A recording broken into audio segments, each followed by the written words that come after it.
मुंबईतील एक पोलीस उपायुक्त आणि 2 निरीक्षकांनी बलात्कार केल्याचा महिला शिपायांचा आरोप। सीबीआय चौकशीसाठी मुख्यमंत्री आणि आयुक्तांना पत्र।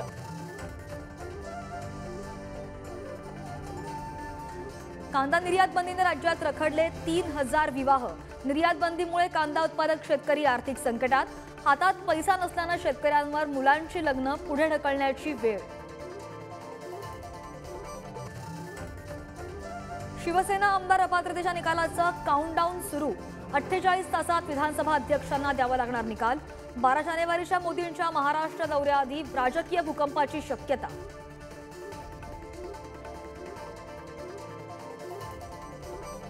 2019ला कट्ट्यार पाठीत घुसलीचा प्रयोग।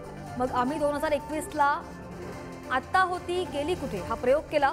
फडणवीसांचा ठाकरेंना टोला, तर भाजपला नाटकांची सवय, राऊतांचा पलटवार।